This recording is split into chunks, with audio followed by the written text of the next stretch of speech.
शाक्य नमः सामंतयनेकु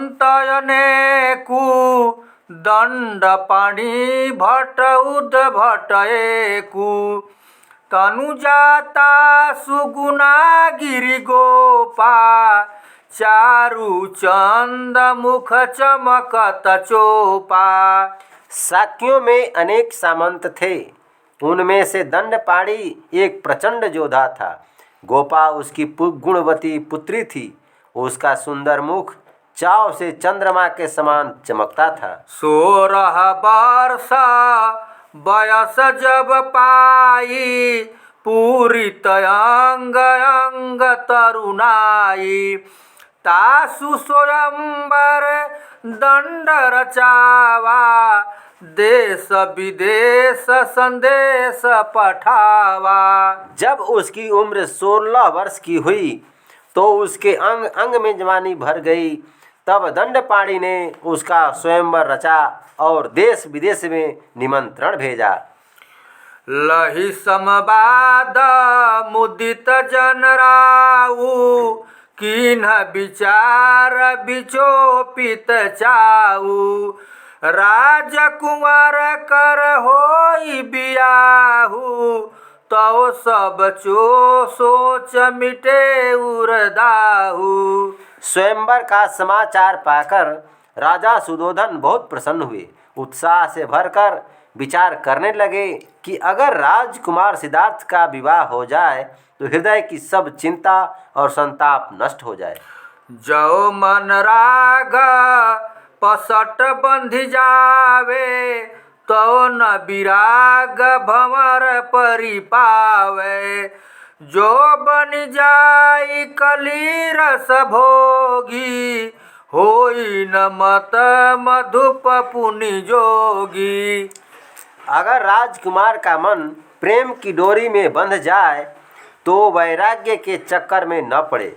अगर एक बार कली के रस को चख ले तो फिर मतवाला भंवरा जोगी न बने। लोक लाभयव लोकी बड़ा बोली कुम्हार लेन पद लागत लपटायूर नीक सिखावन दीन तथागत बुध नमामि। संसार का बहुत बड़ा लाभ देखकर राजा ने राजकुमार को बुला लिया। उन्हें पांव लगते देखकर हृदय से लगाकर अच्छी शिक्षा देने लगे। धर्म धुरीना परम मतिमंतु दंड पानी से नपसामंतु तासु सुता गुणशील समोई मानहि रूपवती सब कोई। दंडपाणि हमारा सेनापति और सामंत है। वह बड़ा धर्मपरायण और बुद्धिमान है। उसकी पुत्री गुण और शील से भरी हुई है।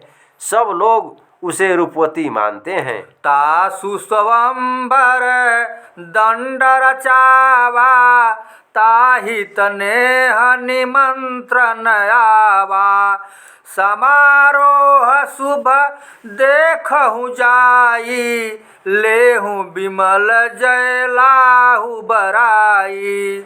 दंडपाणि उसका स्वयंवर कर रहा है। उसके लिए प्रेम निमंत्रण भेजा है। तुम वहां जाकर वह शुभ समारोह देखो। उसे वरण करके निर्मल जय लाभ प्राप्त करो। लोक वेद विधि करहु बियाहू लेउ बिलो की बिलोचन लाहू सुनि पितु बैन डर पिउर डोले राजकुमार विकल सम बोले। उसके बाद लौकिक और वैदिक रीति से विवाह करो। उसे देखकर मैं भी अपने नेत्रों का लाभ प्राप्त करूं। पिता की बात सुनकर राजकुमार भयभीत हो गए और व्याकुल होकर बोले, मोहिन भावहि प्रणय प्रपंचु भौतिक भोग रुझावन रंचु देहिन दुष्कर आय सुताता पठवहि तंत्र न मोहि बलाता। मुझे प्रणय के प्रपंच अच्छे नहीं लगते। भौतिक सुख भोग में जरा भी रुचि नहीं है। हे तात, आप मुझे ऐसा कठोर आदेश न दें, बलपूर्वक मुझे वहाँ न भेजें। निरति निवारी विरति सुख सेवी, मोह मन गूढ़ भुवन गति भेवी। बिनु चित चाहन निक बियाहू, हो यही अंत उभय दिशि दाहू। मेरा मन काम सुख का निवारण करके वैराग्य सुख का सेवन करने वाला है, क्योंकि वह संसार की गुण गति को जानने वाला है। बिना आंतरिक इच्छा के विवाह करना ठीक नहीं है। ऐसा करने पर अंत में हम दोनों को संताप होगा। भूप मनोरथ कमल बना, पुत्र बचन हिमपात। बोली उठे अकुलाई उर, कहु न वेधक बात। तथागत बुद्ध नमामि। राजा की इच्छाएं कमल वन के समान थीं। पुत्र के वचनों से उस पर पाला सा पड़ गया।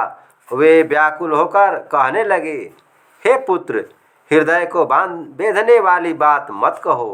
बूढ़ भये पितु मातहु दोऊ, तुम बिनु पुष्ट अधर न कोऊ।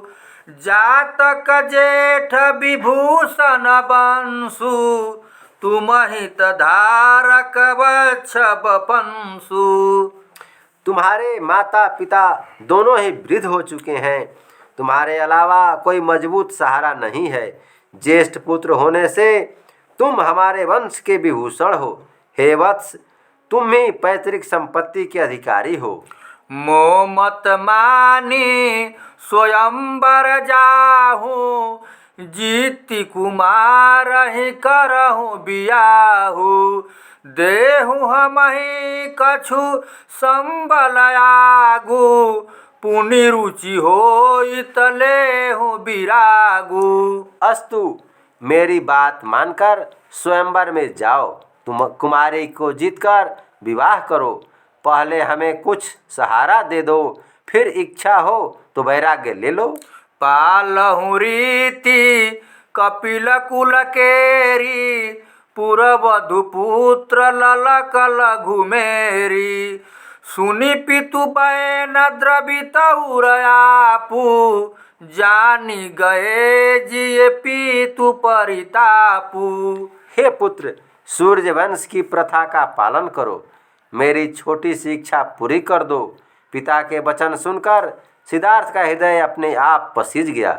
वे पिता के संताप को जान गए।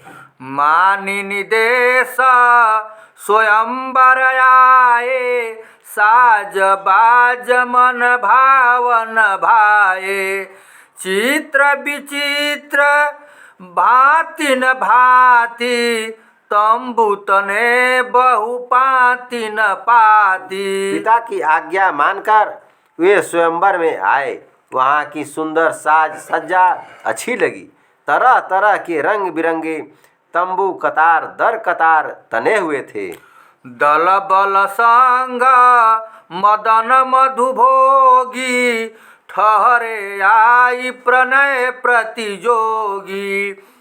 केतु पातक उड़हि नभ माही, रथ गज बाजी बांधहि नाही। काम सुख का उपभोग करने वाले प्रणय प्रतियोगी वहाँ आकर अपने दल बल के साथ ठहरे हुए थे। ध्वजा पताका आकाश में उड़ रही थी। रथ हाथी घोड़े बंधे हुए हिनहिना रहे थे। राजकुमार ही आवत जानी, दंड पलीनि लपकी अगुवानी। लाई टिकाई रुचिर पट बासु, कीन्ह सुलभ सब संच सुपासु। राजकुमार सिद्धार्थ को आते हुए जानकर दंडपाणि ने लपक कर आगवानी ली। उन्हें लाकर सुंदर खेमे में ठहराया और सब सुख सुविधाएं उपलब्ध कराई। अग्र दिवस हरसाई हिया, नगर निमंत्रण दीन, भव्य स्वयंवर केर पुनि, समारंभ शुभ कीन तथागत बुद्ध नमामि। दूसरे दिन हृदय में हर्षित होकर पूरे नगर में निमंत्रण दिया। उसके बाद भव्य स्वयंवर का शुभारंभ किया। देश मनोरमा चौरस चारु, हाथ सहस 10 वर्ग पसारु, भव्य स्वयंवर भूमि बनाई, चहुदिशि घेरी कनात तनाई। एक रमणीक स्थान जो भली प्रकार समतल था और जिसका विस्तार 10,000 वर्ग हाथ था, वहीं पर स्वयंवर भूमि बनाई गई थी।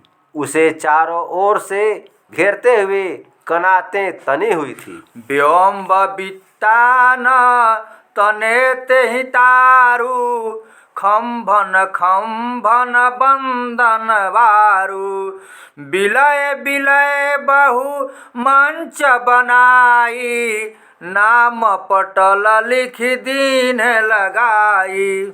आकाश में स्वयंवर शाला की नाप के मंडप तने हुए थे। मंडप के खंभों पर बंधनवार लगे हुए थे। अलग अलग बहुत से मंच बने हुए थे जिन पर नाम पट लिखकर लगा दिए गए थे। निज निज नाम बराई बिजोगी, बढ़ी बढ़ी बैठी गए प्रतिजोगी, निज निज मंचन छत्र तनाए, नख शिख मोहक बेश बनाए। स्वयंवर में विशेष जोग देने वाले प्रतियोगी अपने अपने नाम खोजकर अपने अपने मंचों पर बढ़ बढ़कर बैठ गए। वे अपने अपने मंचों पर छत्र तनाए हुए थे।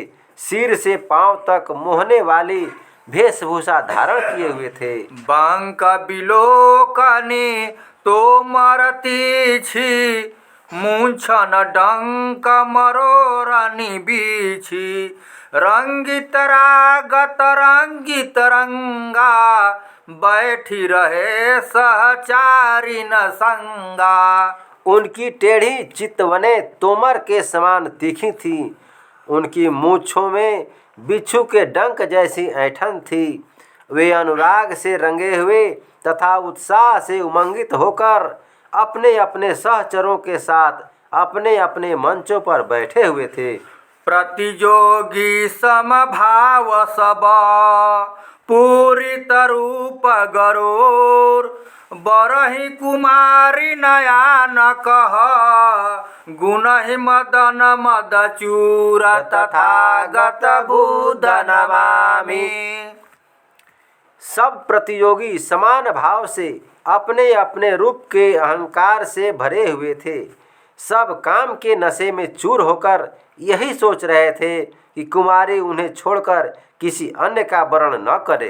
जे प्रतियोगी स्वयंवर आए, ते सब भूरी भरोसा लगाए, लखई प्रवेश दुआर ही ओरा, सो कब करहि कृपा की कोरा। जो प्रतियोगी स्वयंवर में आए थे वे सब अपने मन में पूरा भरोसा लगाए हुए प्रवेश द्वार की ओर देख रहे थे कि वह कुमारी कब कृपा दृष्टि करे।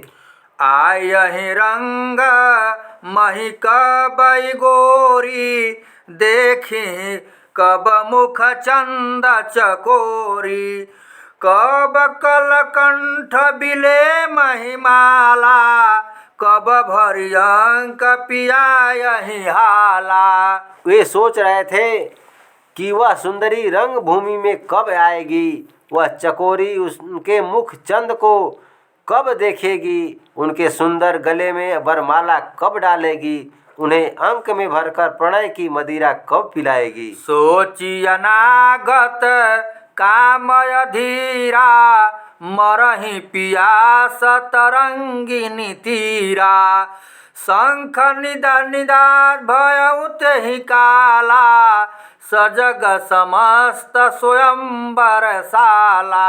वे भविष्य की कल्पना करके कामाधीर हो रहे थे।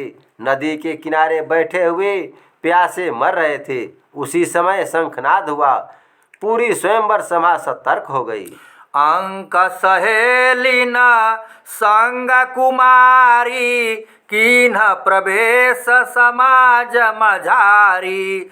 उन्मुख नयन मनहु मधुमाखी, थकहि न हेरत सकहि न चाखी। अपनी अंतरंग सखियों के साथ लिए हुए कुमारी यशोधरा ने स्वयंवर सभा में प्रवेश किया। सभी आंखें उसकी ओर इस प्रकार उन्मुख हो गईं मानो शहद पर मक्खियां टूट पड़ी हों। आंखें उसे देख देख कर थकती नहीं थीं, पर उसे चख नहीं सकती थीं। हीरक देहत नीलम सारी, जलद कटप जनु तड़ित कटारी। केसराशि बर बांधी बनाई, मानहु शाम घटा मड़राई। उसकी देह हीरे के समान दमक रही थी, तो साड़ी नीलम के समान शोभायमान थी। ऐसा लगता था मानो बादलों के समूह में बिजली की कटार चमक रही हो।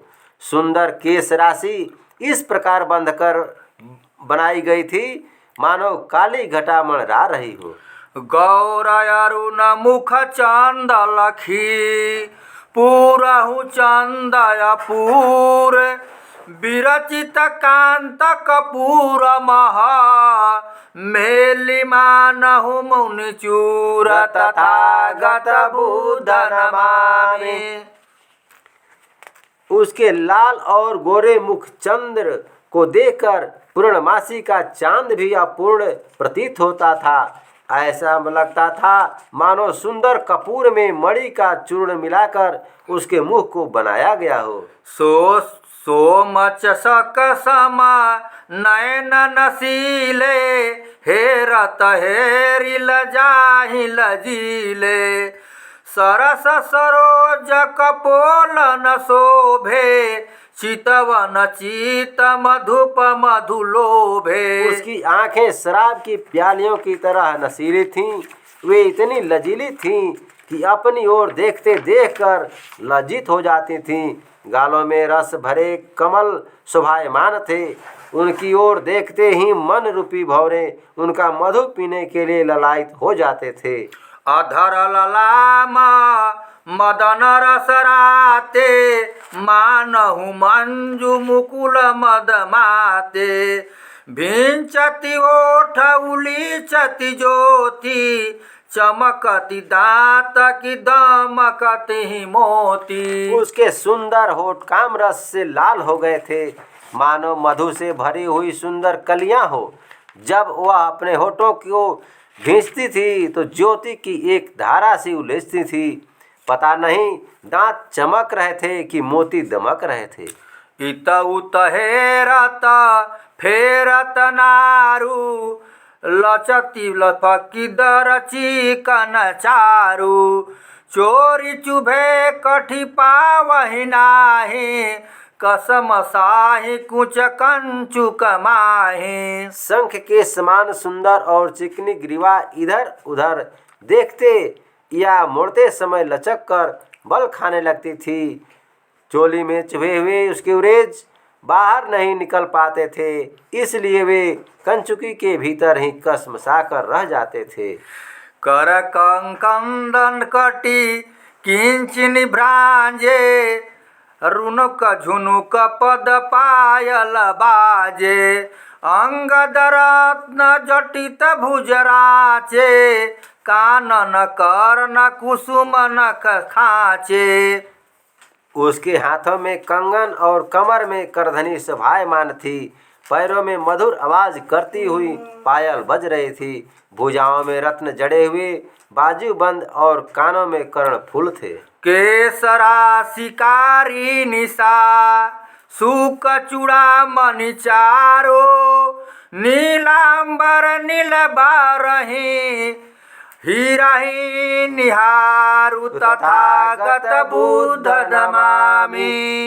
उसकी केश राशि काली रात थी। उस पर सुंदर चूड़ामणि शुक्र ग्रह था।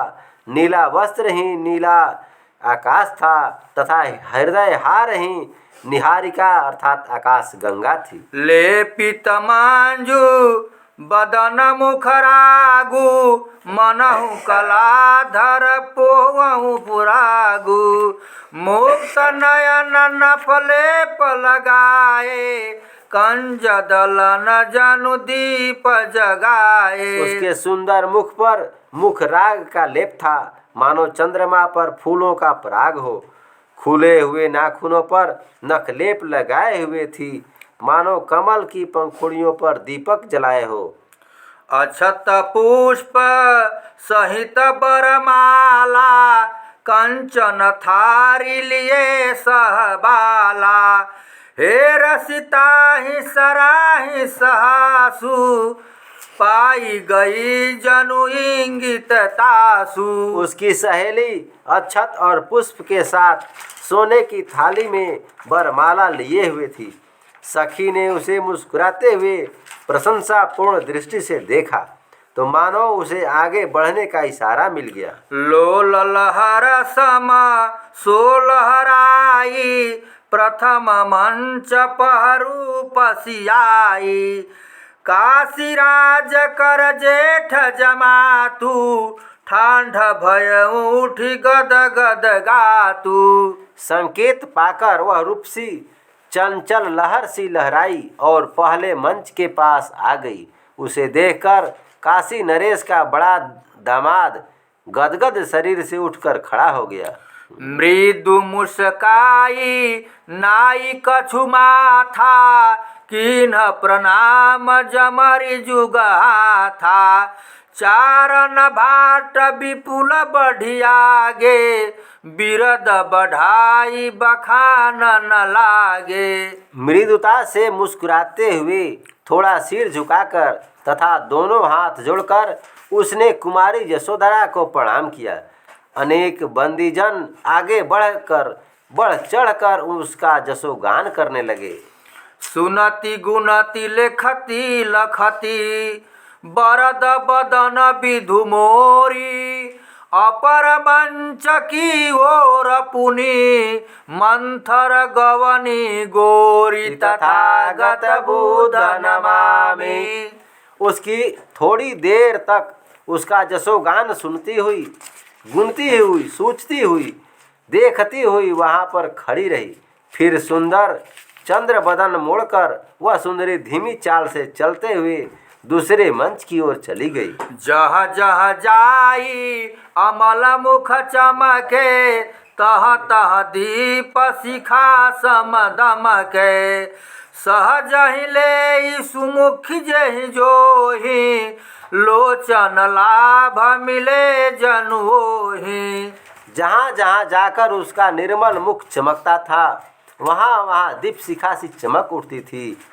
सहज भाव से ही वह सुंदरी जिसे देख लेती थी उसकी आंखों को बहुत बड़ा लाभ मिल जाता था। जहि रुख देखी रहे मुस्काई होई मुदित शिशु मोदक पाई मंच पटल करी बीसन बारू आई थमी जहराज कुमारू।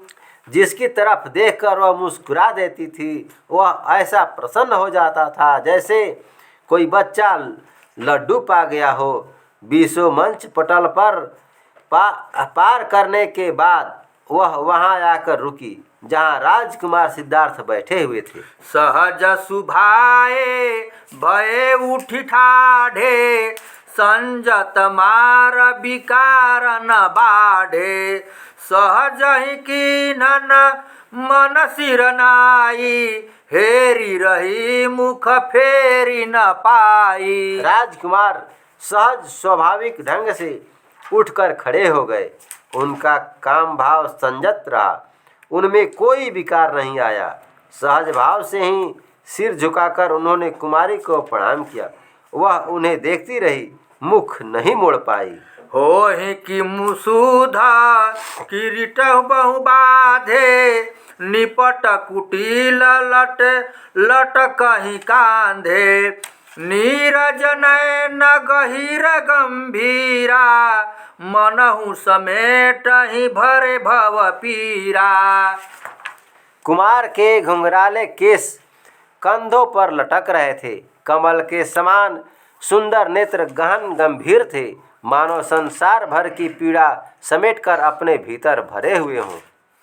मोई सुधा मधु धोई मुख विधि धोवन धरि लीन कछु कमलन कछु किंचुक सन कछुक गुलाब नदीन तथागत बुध नमामि। विधाता ने उस मुख को पहले अमृत से मोया था, फिर शराब से धोया था और उसकी धोवन को अपने पास रख लिया था। बाद में उसी धोवन का कुछ भाग कमलों को, कुछ पलाश पुष्पों को तथा कुछ गुलाबों के पुष्पों को दे दिया था। अधरय दोष मधुर मधुभासी दंत धवल सुचिर कहासी स्वर्ण मुकुट सिर कुंडल काना मानिक माल कपिल परिधाना। उनके दोषहीन अधर शहद जैसी मीठी वाणी बोलने वाले थे। उनके उज्ज्वल दांत हीरो जैसी स्वच्छ हंसी हंसने वाले थे। उनके सिर पर सोने का मुकुट, कानों में कुंडल और हृदय पर मणिक माला थी। वे ताम्र वर्ण की पोशाक पहने थे। मूरित मंजू मधुर सुख देनी गढ़सी बसंत कुसुम करी छेनी अंग अंग सूचि सांचन ढारे निरखत नयन टरहि नहीं टारे।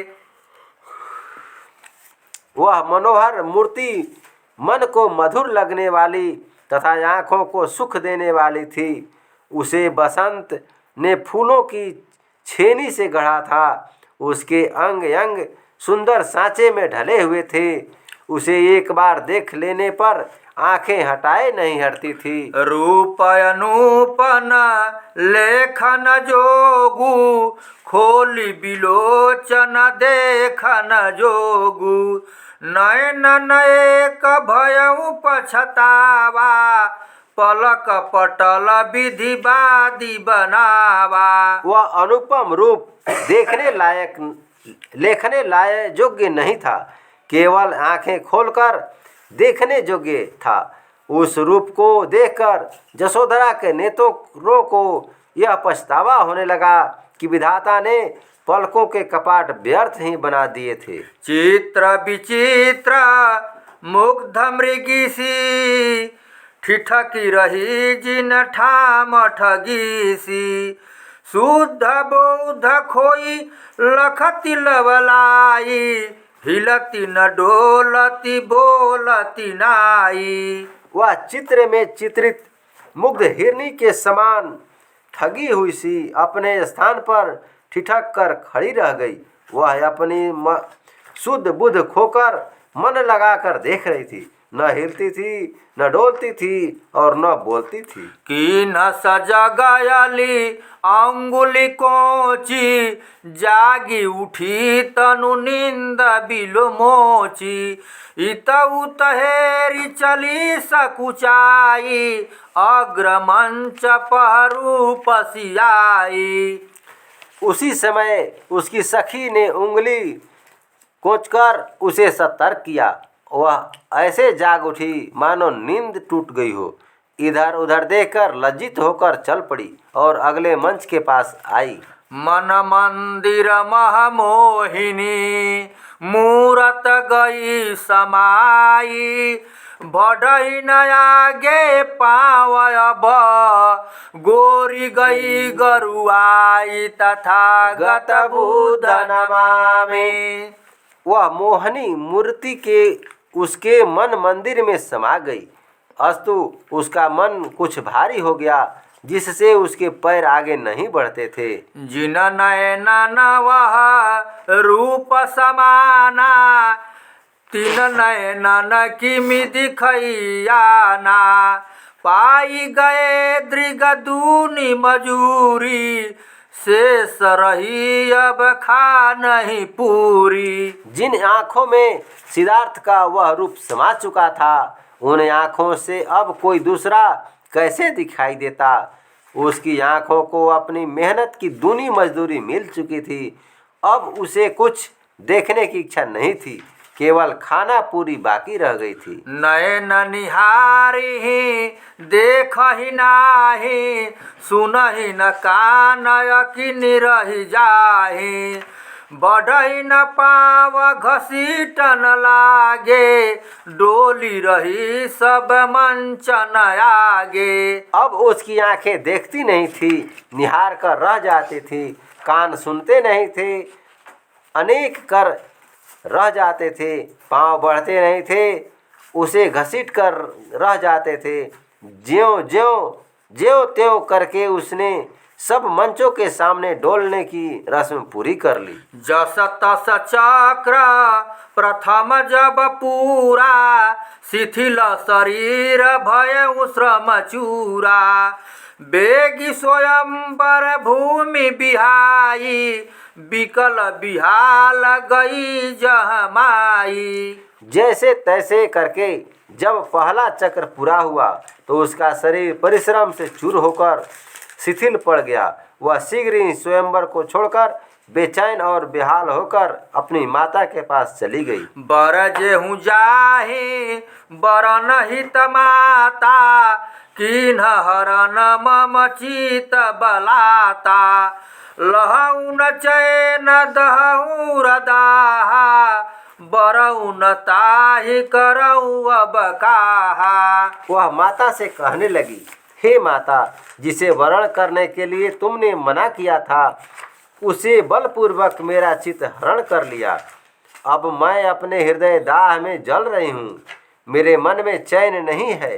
अब मैं उसे वरण न करूँ तो क्या करूँ। लखेसी न लखेसी ललकिया, मो कहे कहूँ बार, दीन वृथाय स्वरूप विधि, किन्ह वृथा सिंगार, तथागत बुध नमामि। उसने हृदय में ललायित होकर एक बार भी न तो मुझे देखा, न मुझ पर कोई ध्यान दिया।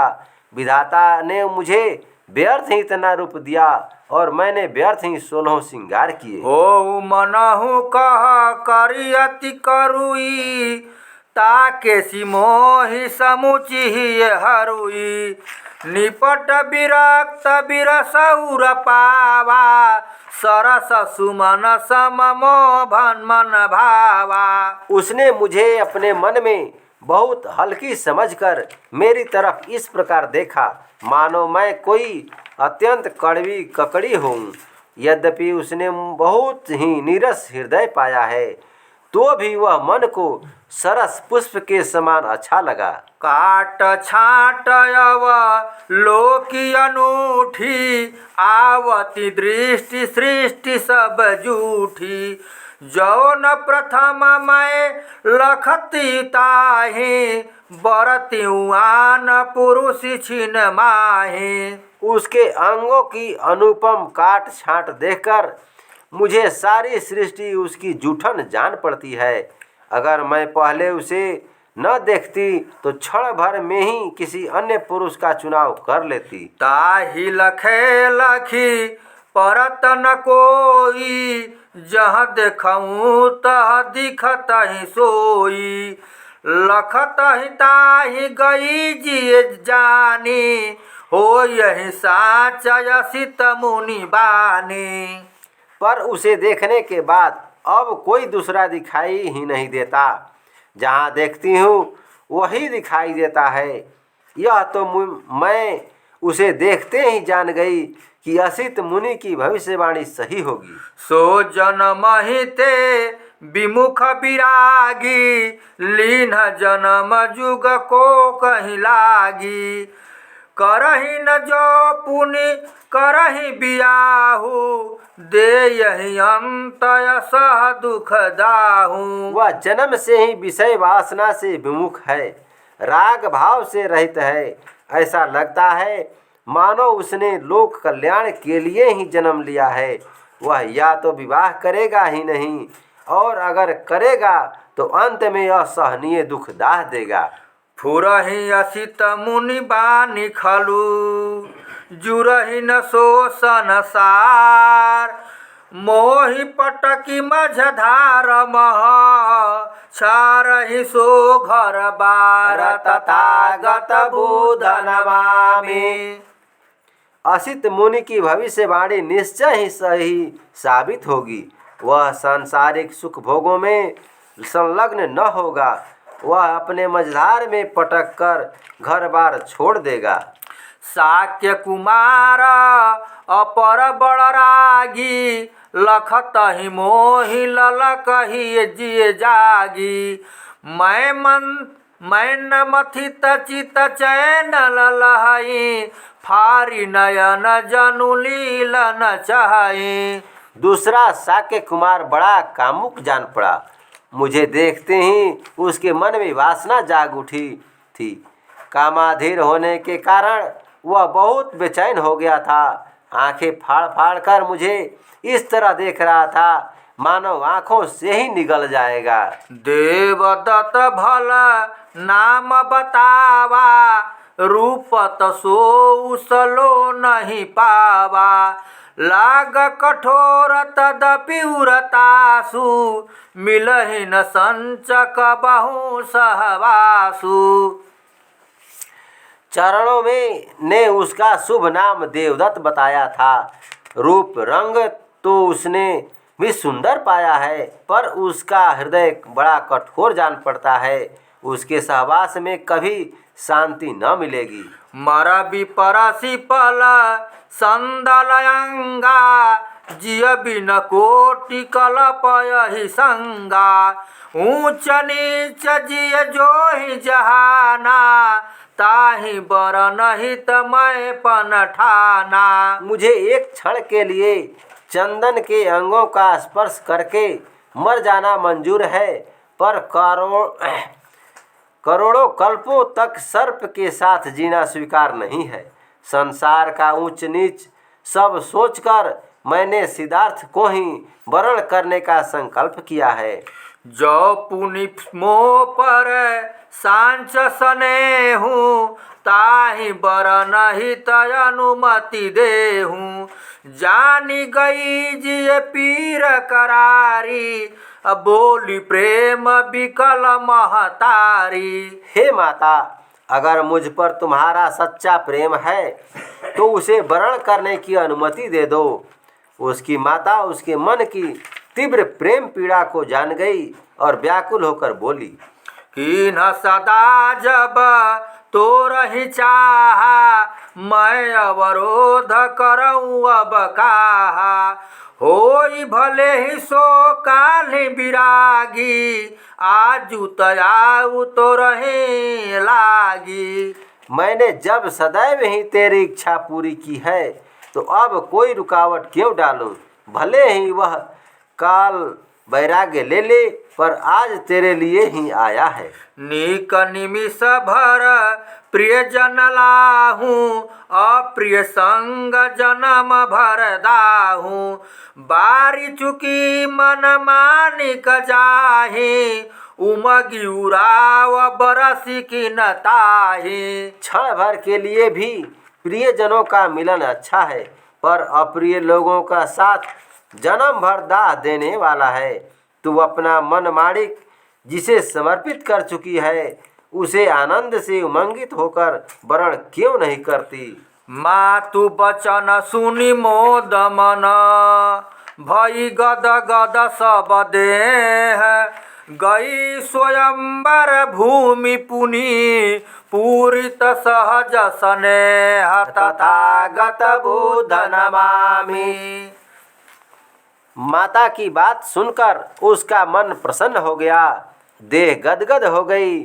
सहज स्नेह से भरकर वह पुनः स्वयंवर शाला में गई। कीन्ह गमन तेहि मंच समीपा, जह मन सलभ दहन मुख दीपा। ठांड भये पुनिराज कुमारा, चितवन चोपी भये चखचारा। वह उसी मंच के पास गई जहाँ मन रूपी पतंगे को जलाने वाला मुख रूपी दीपक प्रकाशित हो रहा था। उसे देखकर राजकुमार सिद्धार्थ एक बार फिर खड़े हो गए। एक दूसरे की ओर देखते ही उनकी आंखें मिल गई। रंजित राग प्रकंपित गोरी, सनित स्नेह देई भई भोरी। तंजहि न भूमि बढ़ही किमि पाऊ, मंच ऊंच चढ़ही किमि पाऊ। राग रंजित होने से उसके सारे शरीर में कंपन होने लगी। स्नेह सिक्त होने से उसके शरीर में जड़ता आ गई। उसके पैर जमीन को छोड़ ही नहीं पाते थे। आगे कैसे बढ़े? मंच भी ऊंचा था, उस पर कैसे चढ़े? उठहि न हाथ करे के मिबाला, मिले न कंठ परे किमि माला। जानी गए जिय संकट गाढ़ा, सहज स्नेह प्रणय रस बाढ़ा। हाथ उठते ही नहीं थे तो कुमारी क्या करे? कंठ मिलता ही नहीं था तो माला कैसे पड़े? राजकुमार उसके गाढ़े संकट को जान गए। उसके लिए उनके मन में स्वाभाविक स्नेह और प्रणय भाव पैदा हो गया। मंच बियाही समागत नीचे, ठाढ़ भये बढ़ी नारी नगीचे। सखी हूँ सहाय भई तेहि काला, मिले सिकंठ प्रकंपित माला। तब वे मंच को छोड़कर नीचे आ गए। थोड़ा आगे बढ़कर जसोधरा के पास खड़े हो गए। उसी समय उसकी सखी ने भी उसकी सहायता की। तब उसने कुमार के कंठ में कांपती हुई वरमाला पहना दी। मिल सिमाल तबे बर बाल, बिलोहित गाल भये जिमिरोरी। टारी न पावती विक्रम नयन, रही चकी चंदहि हेरी चकोरी। बरसहि फूल प्रबंचहि लोग, निहारी सराही सारसहि जोरी। गाई उठी अली मंगल गीत, मंगल दूर भये मुख मोरी। उसी समय उस सुंदरी ने वरमाला पहना दी। उसके गाल प्रेमातिरेक से रोली की तरह लाल हो गए। वह राजकुमार के मुख से अपनी आंखें नहीं हटा पाती थी। चकोरी चकित होकर चांद को देख रही थी। लोग हर्षित होकर पुष्प वर्षा कर रहे थे और सारसों की उस जोड़ी को देखकर उसकी प्रशंसा कर रहे थे। उसी समय सखियां मंगल गीत गाने लगीं। अमंगल मुख मोड़कर दूर भाग गए। भयउ स्वयंवर करे शुभ, समारोह संपन्न। प्रणय सूत महबद्ध जुग, ये भये आसन्न तथागत बोध नमामि। स्वयंवर का शुभ समारोह पूरा हो गया। प्रणय सूत्र में बंधकर दोनों हृदय एक दूसरे के समीप आ गए।